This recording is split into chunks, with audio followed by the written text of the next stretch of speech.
প্রতিদিন রাতে সে তার টেলিস্কোপ দেয়ালের সাথে চেপে ধরে পাশের দম্পতির ইন্টিমেটের শব্দ শুনতে। তার প্রথমে এগুলো ভালো লাগলো, এখন তার কিরম জানি সন্দেহ হয়। সেম আওয়াজই মনে হয় সে প্রতিদিন শুনতে পাচ্ছে, কোনো পরিবর্তন নেই শব্দে। তাই সে দেয়ালে একটি ছিদ্র করে এবং সেখানে একটি পিন হোল ক্যামেরা বসিয়ে দিল। আজ কোনো উত্তেজনা ভিডিও দেখার বদলে সে দেখলো একদল মানুষ একটি টালেন্ট খুলছে, ব্যাংক ডাকাতির পরিকল্পনা করছে। আর সে টালেন্টটি তার অ্যাপার্টমেন্টের ঠিক নিচ দিয়ে যাওয়ার কথা ছিল। এরপর সে দেখলো গ্যাং লিডার কিভাবে নির্মমভাবে তার সহযোগিতাকে হত্যা করছে। জিমি ভয়ে আতঙ্কিত হয়ে পড়ে এবং সঙ্গে সঙ্গে ট্রিপল লাইনে ফোন দিতে যাচ্ছিল, কিন্তু ঠিক তখনই একজন বৃদ্ধ পাশের ঘরে প্রবেশ করলো।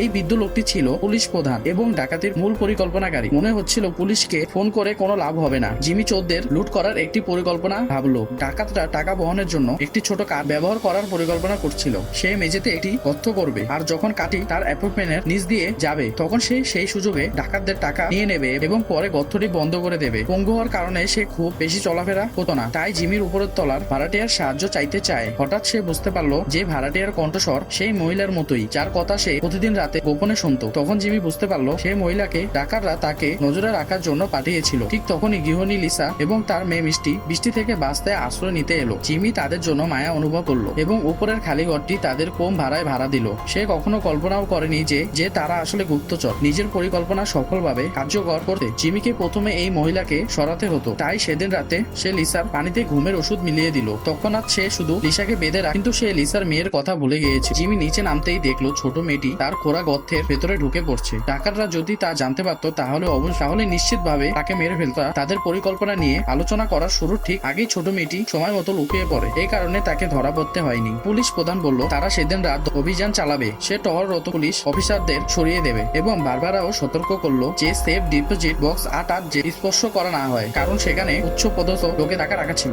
ডাকাতরা চলে যাওয়ার পর জিমি দ্রুত ছোট মেয়েটিকে অপ্রত্যাশিত ভাবে টেনে ফিরে আনলো। ঠিক তখনই লিসার ফোনটি বেজে উঠলো। ফোনটি করেছিল গিল্ড লিডার।